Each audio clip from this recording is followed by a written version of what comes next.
आज black and white की शुरुआत हम एक विचार से करना चाहते हैं। अगर आपके नए साल का जश्न खत्म हो चुका है, पार्टी का खुमार उतर चुका है, लोगों को नए साल का व्हाट्सएप मैसेज भेजने और पढ़ने का सिलसिला थम चुका है, तो थोड़ी देर के लिए शांत होकर बैठिए और अपने आप से पूछिए, 31 दिसंबर की सुबह से 1 जनवरी की सुबह कितनी अलग थी? 31 दिसंबर की शाम आज की शाम से कितनी अलग है, और अलग है भी या नहीं? कल आपका जीवन आज आपके जीवन से कितना अलग था? सारी दुनिया यह सोचकर नए साल के स्वागत में व्यस्त है कि आज से सब कुछ बदलने वाला है। साल बदल गया, नंबर बदल गया, अब सब बदल जाएगा। लेकिन एक बार आप खुद से पूछिए, क्या वर्ष 2024 के 2025 बन जाने से आपकी ईएमआई कम हो जाएगी, आपकी सैलरी बढ़ जाएगी, आपके सारे दुख दूर हो जाएंगे, शरीर में पनप रही बीमारियां अपने आप ठीक हो जाएंगी? इन सब में से कुछ नहीं होने वाला, क्योंकि तारीख और नंबर बदलने से कुछ नहीं होता जब तक कि आप खुद को ना बदले।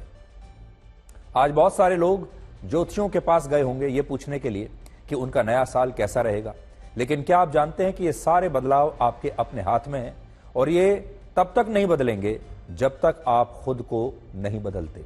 इसलिए साल बदलने के भ्रम से बाहर निकलिए और हकीकत की दुनिया में जीना सीखिए। और हकीकत की ये दुनिया आज भी उतनी ही कड़वी और कठिन है जितनी कल रात तक थी। आपके आसपास के लोग आज भी आपको उतना ही धोखा दे रहे हैं जितना कल दे रहे थे। रिश्तों में आज भी उतनी ही बेईमानी हो रही है जितनी कल हो रही थी। आज के दिन हम आपको यही सलाह देना चाहेंगे कि उम्मीदों की पतंग उतनी ही उड़ाइए जितना मजबूत आपके परिश्रम का मांझा हो। लेकिन फिर भी नया साल एक ऐसा वैचारिक खूंटा है जिसमें बंद कर आप बहुत कुछ कर सकते हैं। इसके लिए सबसे पहले आपको वर्ष 2024 को हमेशा के लिए भूलना होगा और आज से अपने जीवन में, अपने रिश्तों में, अपने व्यवहार में और अपने काम करने के तरीके में मूलभूत परिवर्तन लाने होंगे, जिससे आप इस नए साल को अपने लिए शुभ बना पाएंगे। ज्ञान तो वैसे पिछले 24 घंटे में आपको बहुत सारा मिल गया होगा, इसलिए बिना लंबा चौड़ा ज्ञान दिए हुए सरल भाषा में हम आपको इस साल के बारे में 3 बातें बताना चाहते हैं जो हमें लगता है कि होने वाली है, और वो सब आपके आसपास हो रहा है। पहला, आर्टिफिशियल इंटेलिजेंस आपके स्मार्टफोन और लैपटॉप से बाहर निकलकर आपके घर और जीवन में कहीं ज्यादा तेजी से अपनी जगह इस साल बना लेगा। इसलिए एआई को दुश्मन मानकर रोकने की कोशिश ना करें, बल्कि इससे दोस्ती करके इसका सही उपयोग करें। इस साल लोग 2 श्रेणियों में बंट जाएंगे। एक वो लोग होंगे जिन्हें एआई इस्तेमाल करना नहीं आता, और दूसरे वो होंगे जो एआई को इस्तेमाल कर रहे हैं। एआई आपको रोजगार देगा, आपकी सैलरी भी बढ़ा देगा और आपका समय भी बचाएगा। दूसरा, इस साल रिश्ते रील्स से हार जाएंगे। रिश्ते और कमजोर होंगे क्योंकि आपके पास अब रिश्तों के लिए समय नहीं है। रील्स के लिए तो समय है, लेकिन रिश्तों के लिए नहीं। इसलिए एआई से जो समय आप बचाएंगे उसे आप अपने रिश्तों में इन्वेस्ट कीजिए, और यही आपकी सबसे सच्ची और अच्छी खुशी होगी। और तीसरी बात, इस साल चुनाव में कैश वाली कल्याणकारी योजनाएं धूम मचा देंगी। अरविंद केजरीवाल ने दिल्ली की महिलाओं को 2100 रुपए देने का ऐलान करके इसकी शुरुआत कर दी है, और यह वर्ष खत्म होते होते दूसरी पार्टियां हो सकता है इस राशि को शायद बढ़ाकर 5000 रुपए तक ले जाएं। यह हमारे देश में एक नई शुरुआत होगी, जहां वोट विचारधारा या राष्ट्र निर्माण पर नहीं, बल्कि इस बात पर दिए जाएंगे कि कौन सी पार्टी घर बैठे बिना काम किए लोगों को कितना पैसा दे सकती है। और यह भारत के लिए एक बहुत बड़े पतन की शुरुआत होगी, जिसमें एक दिन ऐसा आएगा जब आप सरकारों से नौकरी, विकास या अपना हक मांगने का अधिकार भी खो देंगे, क्योंकि सरकार आपकी जेब में इतना पैसा भर देगी कि उसके बाद आपका मुंह खुलना बंद हो जाएगा। तो यह मत समझिएगा कि साल के पहले ही दिन हम आपको निराश कर रहे हैं, निराशा के अंधकार में आपको ले जाने की कोशिश कर रहे हैं। सिर्फ आपके कुछ भ्रम दूर कर रहे हैं, कुछ गलत फहमियां दूर कर रहे हैं। वैसे भी ये भ्रम और गलत फहमियां कुछ महीनों में आपकी दूर होने ही वाली है। हम बस इतना कर रहे हैं कि साल के पहले दिन ही आपको सावधान कर रहे हैं कि आने वाले महीनों में आपके साथ क्या होने वाला है और कैसे आपकी गलतफहमियां एक एक करके आगे चलकर टूट सकती हैं, सपने टूट सकते हैं। इसलिए परिश्रम कीजिए, सबसे पहले अपने आप को बदलिए। अब हम आपको हमारे देश के उन मंदिरों की तस्वीर दिखाना चाहते हैं जहां नए साल के मौके पर पैर रखने की आज जगह नहीं है। वर्ष 2025 की पहली तारीख पर भारत के लोगों ने मंदिरों में हिंदू देवी देवताओं के दर्शन करने का एक नया रिकॉर्ड बना दिया है। आज अयोध्या के राम मंदिर में 5 लाख से ज्यादा लोगों ने दर्शन किए। काशी विश्वनाथ मंदिर में 7 लाख, उज्जैन के महाकाल मंदिर में 6 लाख, आंध्र प्रदेश के श्री तिरुपति मंदिर में 4 लाख, उड़ीसा के श्री जगन्नाथपुरी मंदिर में 5 लाख और हरिद्वार में गंगा के घाटों पर 3 लाख लोग स्नान करने के लिए आज पहुंचे हैं। देश भर के मंदिरों में आई ये भीड़ क्या बताती है? 2 बातें बताती है। पहली बात, भारत के लोग नए साल पर सिर्फ पार्टी ही नहीं करते बल्कि तीर्थ यात्रा भी करते हैं, भगवान को भी याद करते हैं, या आप ये भी कह सकते हैं कि पिछली रात को पार्टी करते हैं और अगले दिन भगवान के सामने नतमस्तक होते हैं। दूसरी बात, लोगों में ऐसा विश्वास है कि अगर वो नए साल की शुरुआत भगवान के आशीर्वाद से करेंगे तो पूरा साल उनके लिए शुभ रहेगा। हम लोगों की इस भावना का पूरा सम्मान करते हैं, होना भी यही चाहिए। लेकिन क्या आपको पता है कि जिन देवी देवताओं का दर्शन लेकर ये तमाम लोग नए साल के लिए आशीर्वाद मांग रहे हैं, उन देवी देवताओं के लिए आज नया साल है ही नहीं। सनातन धर्म में तारीखों की गणना जिस कैलेंडर के हिसाब से होती है उसे विक्रम संवत कैलेंडर कहते हैं और इसके मुताबिक सनातन धर्म में नया साल 30 मार्च 2025 को शुरू होगा, जब चैत्र महीने के शुक्ल पक्ष की पहली तिथि होगी। अंग्रेजों के कैलेंडर में आज नए साल का पहला दिन है, लेकिन सनातन धर्म के कैलेंडर में आज का दिन सिर्फ एक सामान्य दिन है। इस कैलेंडर में आज पौष माह के शुक्ल पक्ष की द्वितीय तिथि है और वर्ष है 2081 और सनातन धर्म में नया साल 30 मार्च 2025 को आएगा और सनातन धर्म के कैलेंडर के हिसाब से यह वर्ष असल में 2082 होगा। तो अंग्रेजों के कैलेंडर के हिसाब से तो यह 2025 है, लेकिन सनातन धर्म के कैलेंडर के हिसाब से यह वर्ष 2022 अब शुरू होगा। लेकिन भारत के हजारों लाखों लोग आज के दिन उस तारीख पर हिंदू देवी देवताओं का आशीर्वाद लेने के लिए मंदिर पहुंचे हुए हैं जिस तारीख को अंग्रेज अपने हिसाब से नव वर्ष मानते हैं, नया साल मानते हैं, जबकि हमारे देवी देवताओं के लिए नया साल आज से 88 दिनों के बाद 30 मार्च 2025 को आएगा। नव वर्ष पर एक बड़ी मशहूर कविता है जिसका शीर्षक है ये नव वर्ष हमें स्वीकार नहीं, और ये कविता आज जब हम रिसर्च कर रहे थे इसके बारे में ये मुझे मिली और ये कविता मुझे इतनी पसंद आई कि आज मैं आप सबके लिए इसे पढ़ना चाहता हूं और आपको भी कुछ देर के लिए इस कविता के एक एक शब्द को आपको बहुत ध्यान से आपको सुनना होगा। जरा ध्यान से सुनिएगा कि इस कविता में नव वर्ष के त्योहार को लेकर क्या कहा गया है। अब सुनिए आप, ये नव वर्ष हमें स्वीकार नहीं, ये नव वर्ष हमें स्वीकार नहीं है, अपना ये त्योहार नहीं है, अपनी ये तो रीत नहीं है, अपना ये व्यवहार नहीं। धरा ठिठुरती है सर्दी से, आकाश में कोहरा गहरा है, बाग बाजारों की सरहद पर सर्द हवा का पहरा है। सूना है प्रकृति का आंगन, कुछ रंग नहीं उमंग नहीं, हर कोई है घर में दुबका हुआ, नव वर्ष का ये कोई ढंग नहीं। चंद मास अभी इंतजार करो, निज मन में तनिक विचार करो, नए साल नया कुछ हो तो सही, क्यों नकल में सारी अकल बही। उल्लास मंद है जनमन का, आई है अभी बहार नहीं, ये नव वर्ष हमें स्वीकार नहीं है, अपना ये त्योहार नहीं। ये धुंध कुहासा छटने दो, रातों का राज्य सिमटने दो, प्रकृति का रूप निखरने दो, फागुन का रंग बिखरने दो। प्रकृति दुल्हन का रूप धार, जब स्नेह सुधा बरसाएगी, शस से श्यामला धरती माता, घर घर खुशहाली लाएगी। तब चैत्र शुक्ल की प्रथम तिथि नव वर्ष मनाया जाएगा, आर्यावर्त की पुण्य भूमि पर जय गान सुनाया जाएगा। युक्ति प्रमाण से स्वयं सिद्ध, नव वर्ष हमारा हो प्रसिद्ध, आर्यों की कीर्ति सदा सदा, नव वर्ष चैत्र शुक्ल प्रतिपदा। अनमोल विरासत के धनिकों को चाहिए कोई उधार नहीं, ये नव वर्ष हमें स्वीकार नहीं है, अपना ये त्योहार नहीं है, अपनी ये तो रीत नहीं है, अपना ये त्योहार नहीं। तो हमारा जो नववर्ष है वो भी बस आने ही वाला है। थोड़ा सा इंतजार कीजिए और हिंदू धर्म के हिसाब से, सनातन धर्म के हिसाब से जब नव वर्ष शुरू होगा तो उस दिन हम देखते हैं कि भारत के लोग क्या वैसे ही उस नववर्ष को भी मनाएंगे जैसा उन्होंने कल रात को मनाया। अब हम आपको अयोध्या लेकर चलते हैं, भगवान श्री राम की नगरी।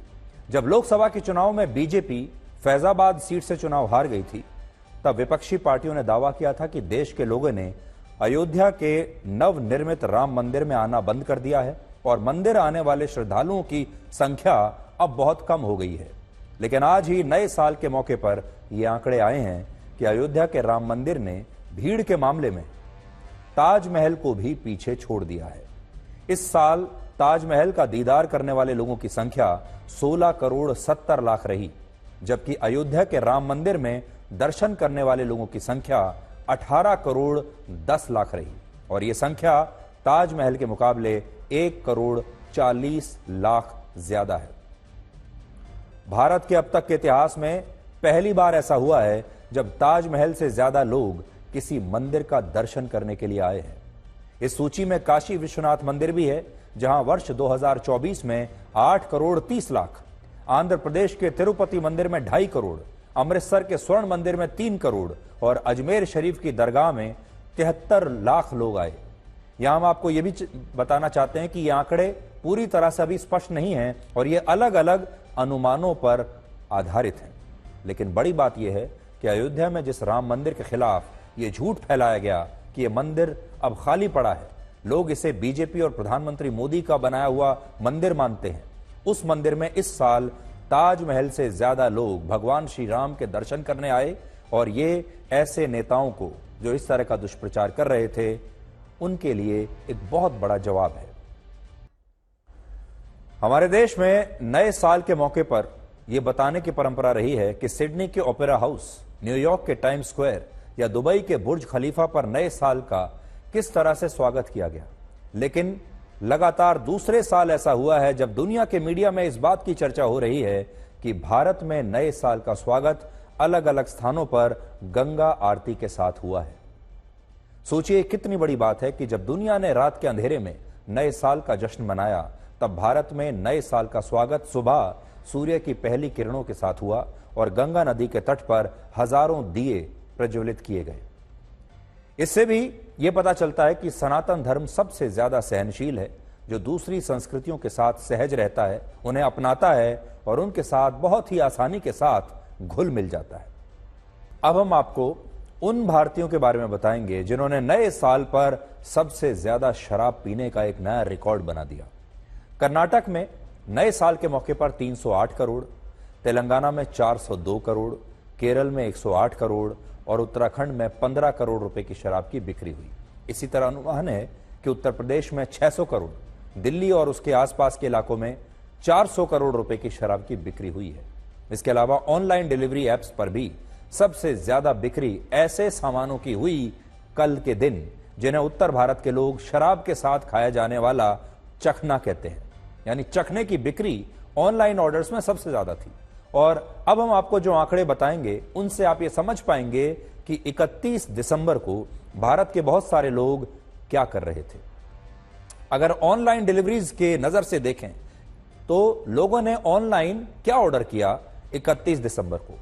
इनमें ऑनलाइन डिलीवरी एप्स जिसका नाम है ब्लिंकिट, इस ऐप पर ब्लिंकिट पर 31 दिसंबर को रात 8 बजे तक लोगों ने आलू भुजिया के 2,34,000 पैकेट्स घर बैठे मंगवाए, जबकि स्विगी पर लोगों ने हर मिनट चिप्स के 853 पैकेट्स ऑर्डर किए नए साल से ठीक एक दिन पहले 31 दिसंबर को। ब्लिंकिट पर लोगों ने आइस क्यूब्स के 6,834 पैकेट्स ऑर्डर किए, जबकि स्विगी पर भी आइस क्यूब्स की सबसे ज्यादा डिमांड थी और शाम को सिर्फ 1 मिनट में इस ऐप पर 119 किलोग्राम आइस क्यूब्स के पैकेट्स के ऑर्डर प्लेस किए गए। ब्लिंकिट पर 762 लोगों ने लाइटर्स खरीदे, जबकि इसी ऐप से लोगों ने पानी की 45,531 बॉटल्स ऑनलाइन अपने घर मंगवाई। इसके अलावा 31 दिसंबर को ही इनमें से सिर्फ एक ऐप से लोगों ने कॉन्डम के 1,20,000 पैकेट्स भी ऑर्डर की है। अब हम आपको उस मुद्दे के बारे में बताएंगे जो इस साल का सबसे बड़ा मुद्दा बन सकता है, और वो है वक्फ बोर्ड का मुद्दा। देखिए, कुछ बातें ऐसी हैं जो साल दर साल, कितने ही साल बदल जाएं, कितने ही दशक बदल जाएं, मुद्दे नहीं बदलेंगे। और इसीलिए मैंने आपसे थोड़ी देर पहले कहा, कल हमारे देश के जो मुद्दे थे, कल हमारे देश की जो समस्याएं थीं, कल हमारे जीवन की जो समस्याएं थीं, हमारे जीवन के जो दुख थे, सुख थे, चुनौतियां थीं, आज भी वही हैं। बेशक आज 2025 है, कुछ बदलने वाला नहीं। और इसी प्रकार से हमारे देश की राजनीति में जो मुद्दे हैं, जो कल थे वही मुद्दे आज भी हैं, वो भी बदलने वाले नहीं। और उनमें से एक बहुत बड़ा मुद्दा है जो 2024 में शुरू हुआ और अब 25 में भी है, वो है संभल में शाही जामा मस्जिद का। इस शाही जामा मस्जिद के सामने जिस स्थान पर नई पुलिस चौकी का निर्माण हो रहा है, अब उस जमीन पर भी वक्फ बोर्ड ने अपना दावा कर दिया है और कहा है कि यह जमीन वक्फ बोर्ड की है। विरोधाभास यह है कि जो विपक्षी नेता मस्जिद के नीचे मंदिर होने का दावा करने पर हिंदू पक्ष की आलोचना कर रहे थे, मजाक उड़ा रहे थे, वही विपक्षी नेता इस मामले में वक्फ बोर्ड के दावे का पूरा समर्थन कर रहे हैं, वक्फ बोर्ड के साथ खड़े हैं। वक्फ बोर्ड का कहना है कि शाही जामा मस्जिद और उसके आसपास जितने भी जमीन खाली पड़ी है, उस पर वक्फ बोर्ड का अधिकार है और कानूनी रूप से इस जमीन पर पुलिस चौकी का निर्माण नहीं हो सकता। इस दावे को लेकर मुस्लिम पक्ष ने संभल के जिला प्रशासन को अपनी एक शिकायत दी है और उसे ऐसे दस्तावेज भी सौंपे हैं जिनसे साबित हो सके कि जमीन पर वाकई वक्फ बोर्ड का ही कब्जा है। लेकिन प्रशासन का कहना है कि अब तक की जांच में यह दावा गलत निकला और सरकारी रिकॉर्ड्स के मुताबिक यह जमीन नगर निगम के अधिकार क्षेत्र में आती है और इसी प्रकार से प्रशासन और सरकार इस जमीन पर जो चाहे वो बना सकती है, पुलिस चौकी भी बना सकती है। काफी गति का होने का रीजन ये है कि यहाँ काफी संख्या में फोर्स है और खुद जो कि खुले में रह रही है। सर्दी की वजह से तत्काल रहने की आवश्यकता है क्योंकि आसपास और कोई जगह नहीं है जिससे वह सुविधाजनक तरीके से रह सके, इसलिए चौकी का कार्य तेज कराया जा रहा है। कुछ ही दिनों में यह चौकी बन के तैयार हो जाएगी और फोर्स यहाँ पर व्यवस्थित हो सकेगी। सत्यव्रत पुलिस चौकी के विषय में आज दो हमारे पास एडवोकेट साहिबान आए थे और कल भी हमें वो दस्तावेज सौंपे गए थे। कल हमने उनका परीक्षण किया, आज एक और नया दस्तावेज लेके उसका भी परीक्षण किया। कोई भी दस्तावेज रजिस्टर्ड नहीं है। दूसरा, किसी भी जो प्रभावित व्यक्ति है या विधिक व्यक्ति है उसकी ओर से हमारे पास कोई आवेदन नहीं आया है। तो अभी तक जो भी हम कार्रवाई कर रहे हैं वो नियमानुसार कर रहे हैं। जो चौकी है वो भी नियमानुसार बन रही है। हैदराबाद से असदुद्दीन ओवैसी साहब का ट्वीट आया है और इतना परेशान है कि जैसे लगता है कि इनके कोई मंसूबे थे जो नाकाम होने जा रहे हैं। आदरणीय योगी सरकार वहां पर सुरक्षा की दृष्टि से पुलिस चौकी बनाए दे रही है और इसीलिए परेशान होकर उन्होंने तमाम पेपर भी डाल दिए हैं। तो पेपर अगर डालना है तो हैदराबाद के उन लोगों के डालिए जिनकी प्रॉपर्टियां आपके लोगों ने छीन ली हैं और आपके लोग उन पर कब्जा करके बैठे हैं, उनके पेपर भी डाल दीजिए अपने ट्वीट पर। आगे बढ़ने से पहले एक बात पर गौर करना बड़ा जरूरी है। पहली बात यह कि भारत एक धर्मनिरपेक्ष देश है, यानी सब धर्मों को बराबर का मौका हमारे देश में मिलता है। दूसरी बात, अगर हमारे देश में मंदिरों के सामने पुलिस स्टेशन बनाए जा सकते हैं, मंदिरों के सामने पुलिस चौकियां बन सकती हैं, तो फिर मस्जिद के सामने पुलिस चौकी क्यों नहीं बन सकती? ये एक मूल सवाल है आज देश के सामने। अब आप ये देखिए कि वक्फ बोर्ड सरकारी जमीनों पर इतनी आसानी से अपना दावा कैसे कर पाता है और इस तरह के ज्यादातर विवाद उत्तर प्रदेश में ही क्यों हो रहे हैं? तो इसका कारण है कांग्रेस की पुरानी सरकारें और कांग्रेस की नीतियां। आज से 36 वर्ष पहले, वर्ष 1989 में, जब उत्तर प्रदेश में कांग्रेस की सरकार थी और मुख्यमंत्री थे एनडी तिवारी, तब उनकी सरकार ने वक्फ बोर्ड को लेकर एक बहुत ही बड़ी घोषणा की थी, बहुत बड़ा फैसला किया था। उन्होंने कहा था कि उत्तर प्रदेश में मस्जिदों, कब्रिस्तान और मदरसों के आसपास जितनी भी जमीन बंजर होने की वजह से खाली पड़ी है, उसे वक्फ बोर्ड को मुफ्त में सौंप दिया जाएगा। अंग्रेजी में इसे अनकल्टिवेटेड लैंड कहते हैं, यानी जो जमीन खेती के लिए उपयुक्त नहीं होती, जिस जमीन पर खेती बाड़ी नहीं हो रही, उसे बंजर माना जाता है। और इस फैसले से उत्तर प्रदेश में सरकार की काफी जमीन वक्फ बोर्ड के पास चली गई और अब वक्फ बोर्ड उसी फैसले के आधार पर सरकार की ज्यादातर संपत्तियों पर अपना दावा करता है और इसके पीछे धार्मिक कारण बताता है। वक्फ बोर्ड वो संस्था है जो उन संपत्तियों की देखरेख करता है जिन्हें अल्लाह की संपत्ति माना जाता है। उदाहरण के लिए अगर किसी व्यक्ति ने वक्फ को अपनी जमीन दान में दे दी है तो वो जमीन अल्लाह की हो जाती है और हमेशा के लिए वक्फ बोर्ड उस संपत्ति का मालिक बन जाता है।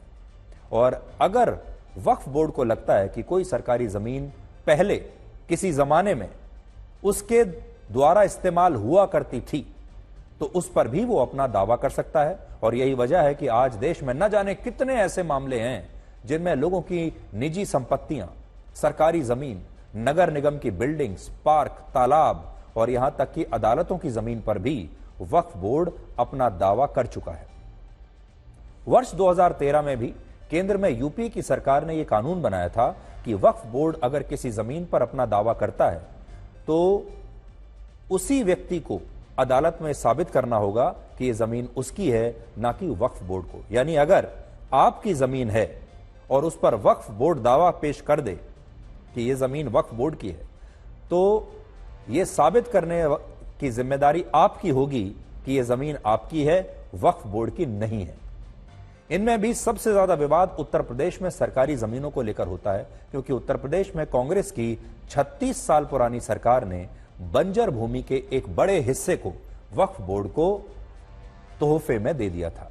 अच्छा, क्यों दे दिया था?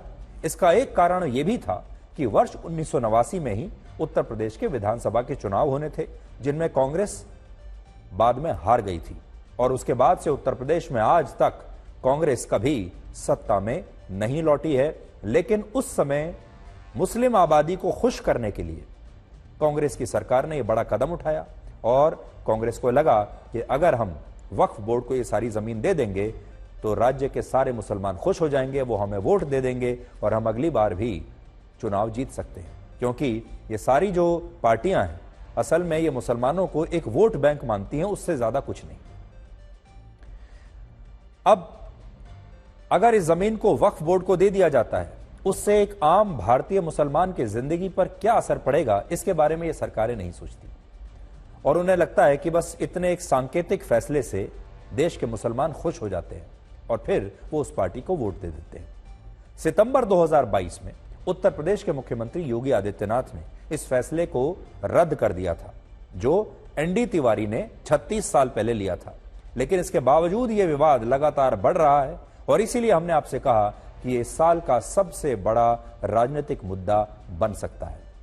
केंद्र सरकार वक्फ बोर्ड के कानून में संशोधन के लिए एक बिल लेकर आई है जो इस समय जॉइंट पार्लियामेंट्री कमेटी के पास लंबित है और अगर यह बिल संसद में पास हो गया तो वक्फ बोर्ड पूरे के पूरे गांव और सरकारी जमीनों पर इतनी आसानी से दोबारा अपना दावा कभी नहीं कर पाएगा। वक्फ बोर्ड के ऊपर बहुत सारी पाबंदियां उसके बाद लग सकती हैं। और आज जब संबल की बात हो ही रही है तो आपको संबल से आई ये तस्वीरें भी जरूर देखनी चाहिए जहां लोगों ने 46 वर्षों के बाद मिले हिंदू मंदिर में शोभा यात्रा निकालने के बाद नए साल के पहले दिन पूजा पाठ किया।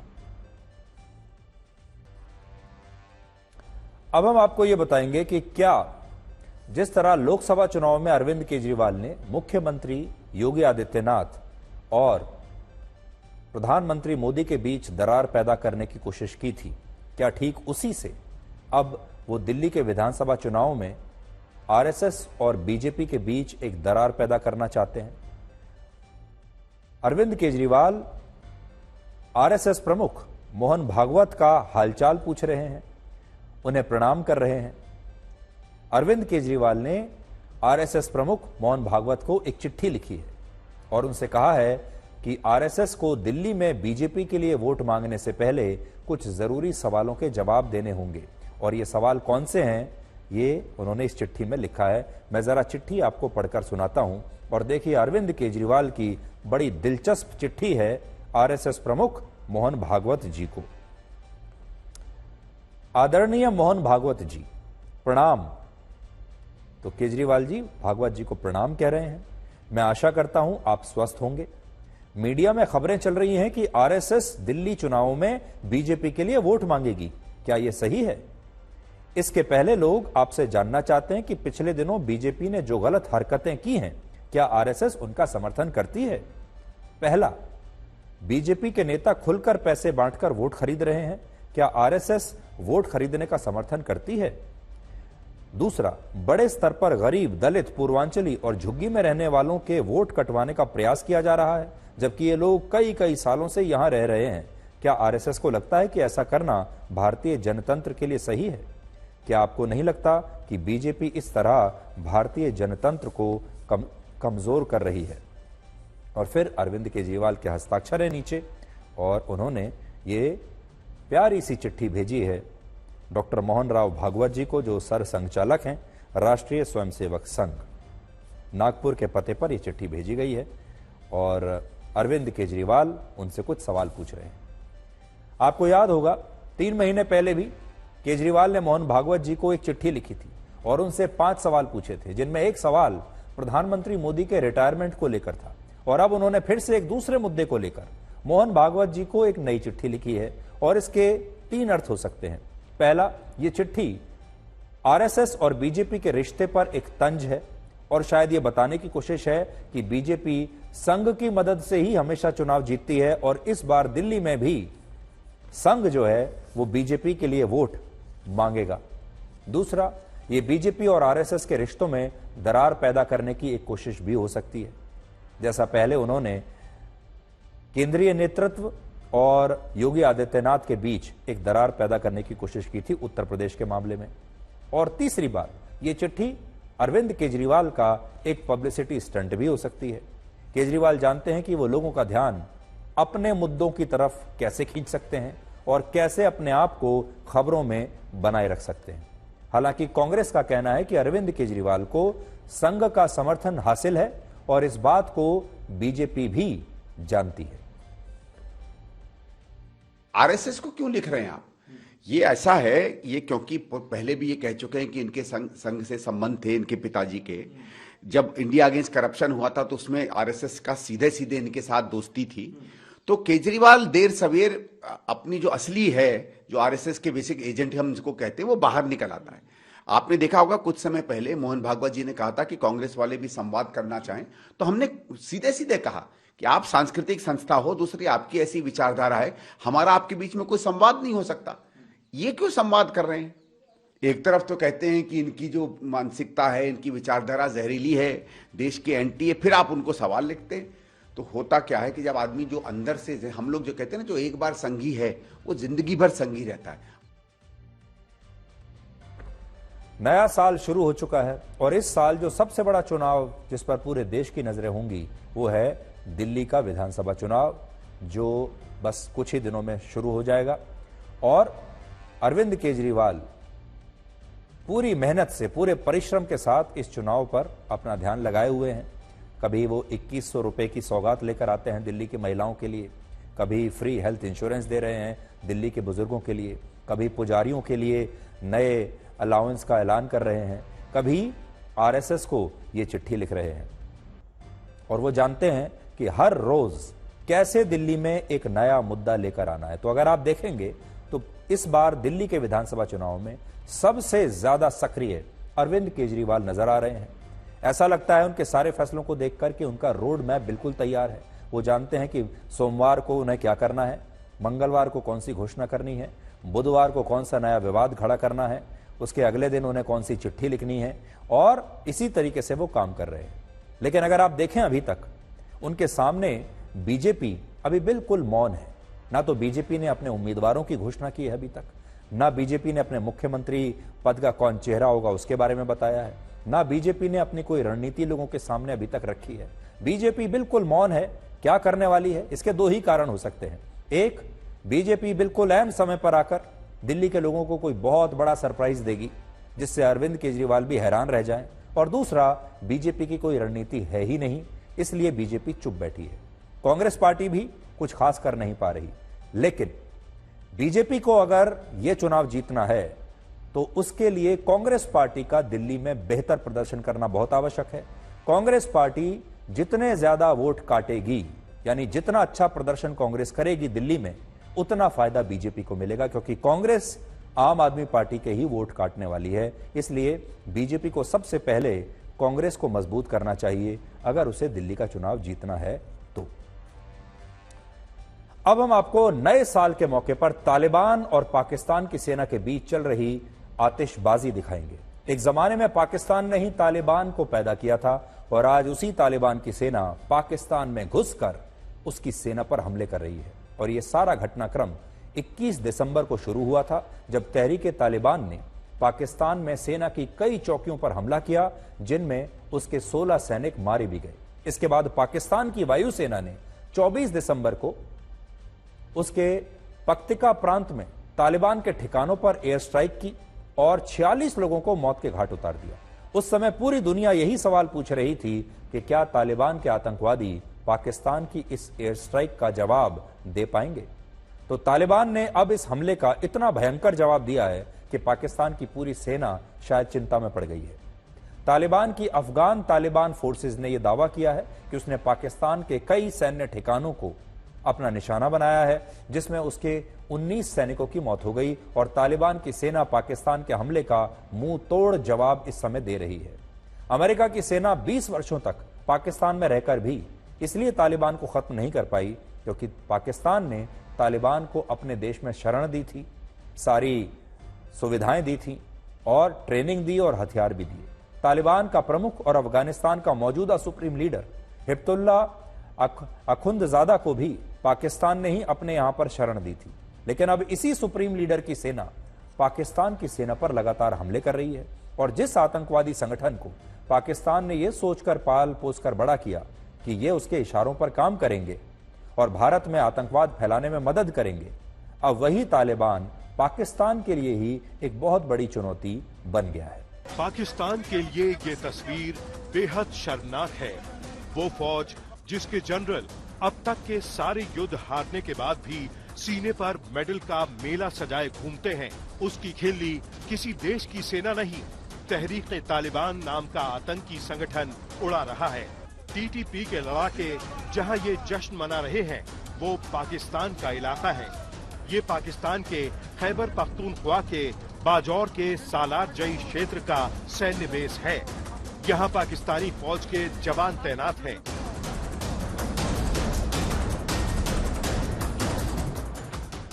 लेकिन तहरीक तालिबान पाकिस्तान के आतंकियों के आगे पाकिस्तानी फौज ने घुटने टेक दिए। पाकिस्तानी फौजी यहाँ से दुम दबाकर भाग गए और अब टीटीपी के आतंकी अपनी जीत का जश्न मना रहे हैं। पाकिस्तानी फौज के मोर्चे पर टीटीपी ने अपना झंडा फहरा दिया है और ये पाकिस्तान की लंबी चौड़ी फौज के लिए शर्मसार करने वाली तस्वीर है। 28 दिसंबर को अफगान तालिबान ने पाकिस्तान के सरहदी इलाकों पर जोरदार हमला किया। इसमें टीटीपी ने भी उसका साथ दिया। बताया जा रहा है कि इस हमले में 19 पाकिस्तानी फौजी मारे गए। इस हमले के बाद पाकिस्तान की सरकार हिल गई। उसकी विदेश विभाग की प्रवक्ता ने भी कबूल किया कि जिस तालिबान की मदद इतने साल तक पाकिस्तान की हुकूमत करती रही, वो अब उसके लिए मुसीबत बन चुका है। दरअसल पाकिस्तान ने अफगान तालिबान को 24 दिसंबर को उस वक्त भड़का दिया जब उसने अफगानिस्तान पर एयर स्ट्राइक कर दी। तालिबान सरकार के मुताबिक इस हमले में 46 लोग मारे गए, जिनमें ज्यादातर बच्चे और महिलाएं थे। इस हमले के बाद अफगानिस्तान के भीतर लोग गुस्से में थे। वहीं तालिबान सरकार के विदेश मंत्री ने अफगानिस्तान की जमीन पर हमला करने वाले पाकिस्तान को याद दिलाया कि इससे पहले ऐसा करने वाले अंग्रेजों से लेकर सोवियत और अमेरिकियों का क्या हश्र हुआ था। 28 दिसंबर को अफगान तालिबान ने पाकिस्तानी एयर स्ट्राइक का बदला ले लिया। इसके बाद जब अफगान सैनिक वापस लौटे तो उनका जोरदार स्वागत किया गया। पूरे इलाके में जश्न का माहौल था।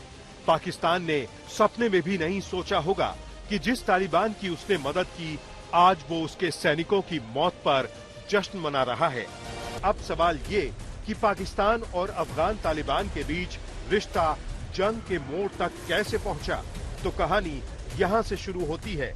ये तस्वीर सितंबर 2021 की है, जब पाकिस्तानी खुफिया एजेंसी आईएसआई के उस समय के चीफ फैज हामिद जीत का जश्न मनाने काबुल पहुंचे थे। 20 साल बाद अमेरिका अफगानिस्तान छोड़कर जाने पर मजबूर हुआ था। हामिद काबुल के एक 5 सितारा होटल में चाय पीते नजर आ रहे थे। एक विदेशी पत्रकार के सवाल पर उन्होंने कहा था कि अब सब कुछ ठीक हो जाएगा। पाकिस्तान को लग रहा था कि अब वो अपने इशारे पर अफगान तालिबान को चलाएगा, लेकिन जिन अफगानों ने इतिहास में कभी गुलामी कबूल नहीं की, वो पाकिस्तान के गुलाम कैसे बन जाते। फरवरी 2023 की ये तस्वीर देखिए। अगले आईएसआई चीफ नदीम अंजुम पाकिस्तान के रक्षा मंत्री ख्वाजा आसिफ के साथ काबुल पहुंचे, लेकिन उनके चेहरे के हाव भाव दिखाते हैं कि माहौल ठीक नहीं है। दरअसल इस बैठक में अफगानिस्तान ने 2 टूक कह दिया कि वो पाकिस्तान की अब और नहीं सुनेगा। ये बात रावलपिंडी के पाकिस्तानी जनरलों को हजम नहीं हुई। आतंकवाद को अपनी स्टेट पॉलिसी बनाने वाला पाकिस्तान तालिबान को अपना गुलाम समझता रहा और उसके जनरलों की इसी सोच का नतीजा है कि उसके फौजी मोर्चे छोड़कर भाग रहे हैं और टीटीपी पाकिस्तानी चौकियों पर जीत का जश्न मना रहा है। आज तक ब्यूरो। और जल्दी से आपके लिए एक नया अपडेट यह है कि आपको याद होगा वर्ष 2024 में यानी पिछले साल अजमेर शरीफ की दरगाह को लेकर काफी विवाद हुआ था और हिंदू पक्ष ने इस दरगाह के नीचे भी एक मंदिर होने का दावा किया था। लेकिन इस नए साल के पहले ही दिन की सबसे दिलचस्प खबर यह है कि अजमेर में 813वें उर्स के मौके पर प्रधानमंत्री नरेंद्र मोदी ने ख्वाजा मोइनुद्दीन चिश्ती की दरगाह पर अजमेर में चादर चढ़ाने का फैसला किया है। उर्स का मतलब ख्वाजा मोइनुद्दीन चिश्ती की पुण्यतिथि से है। प्रधानमंत्री मोदी इसके लिए खुद अजमेर नहीं जाएंगे, बल्कि वो ये चादर अल्पसंख्यक मामलों के मंत्री किरण रिजिजू और बीजेपी के अल्पसंख्यक मोर्चे के अध्यक्ष जमाल सिद्दीकी को सौंपेंगे और बाद में इस चादर को अजमेर शरीफ की दरगाह पर चढ़ाया जाएगा। भारत के प्रधानमंत्री की तरफ से यह चादर असल में हर साल ख्वाजा मोइनुद्दीन चिश्ती के उर्स पर अजमेर भेजी जाती है। यह पहली बार नहीं हो रहा है, हर साल होता है और पिछली सरकारों में भी ऐसा होता था। पिछली सरकारों में भी प्रधानमंत्री अजमेर शरीफ की दरगाह पर अपनी तरफ से चादर भेजा करते थे और दावा किया जाता है कि इस परंपरा की शुरुआत देश के पहले प्रधानमंत्री पंडित जवाहरलाल नेहरू ने की थी। लेकिन इस बार हिंदू पक्ष ने प्रधानमंत्री मोदी से अपील की थी कि उन्हें इस विवादित दरगाह का निपटारा, कानूनी निपटारा होने तक यहां उर्स के मौके पर चादर चढ़ाने के लिए नहीं भेजनी चाहिए, क्योंकि अब इस पर एक विवाद शुरू हो गया है। जब तक इस विवाद का एक सही कानूनी निपटारा नहीं हो जाता, तब तक चादर नहीं भेजी जानी चाहिए। लेकिन प्रधानमंत्री मोदी इस बार भी चादर भेज रहे हैं। अब आपको एक छोटी सी खबर दिखाएंगे जिससे आपको यह पता चलेगा कि समय किसी भी चीज की कीमत बदल सकता है। सोशल मीडिया पर एक वीडियो काफी वायरल है जिसमें एक बेहद शानदार और महंगी फरारी कार को बैलगाड़ी से खींचा जा रहा है। यह घटना मुंबई की है, जहां 150 से 200 किलोमीटर प्रति घंटे की रफ्तार से भागने वाली ये रेसिंग कार रेत में बुरी तरह से फंस गई और जब काफी कोशिशों के बाद यह निकल नहीं पाई तो वहां के लोगों ने करोड़ों रुपए की इस कार को बैलगाड़ी से खींचकर रेत से बाहर निकाला। कई लोगों ने बैलगाड़ी को ओल्ड इज गोल्ड कहकर संबोधित किया और कहा कि पुराने जमाने की बैलगाड़ी के सामने महंगी और आधुनिक फरारी कार का इंजन भी फेल है और लोगों को ऐसी गाड़ी के लिए इतने करोड़ों रुपए खर्च नहीं करने चाहिए। हालांकि इस घटना में हमारे लिए एक सीख ये भी है कि इस दुनिया में किसी भी चीज की कीमत हमेशा समय के हाथों में ही होती है। इसलिए कभी भी किसी चीज को या किसी इंसान को छोटा या कमजोर कभी ना समझें। तो साल के पहले दिन आपके लिए एक सीख है, जब ये सुपर कार फरारी एक बैलगाड़ी से खींची जा रही है।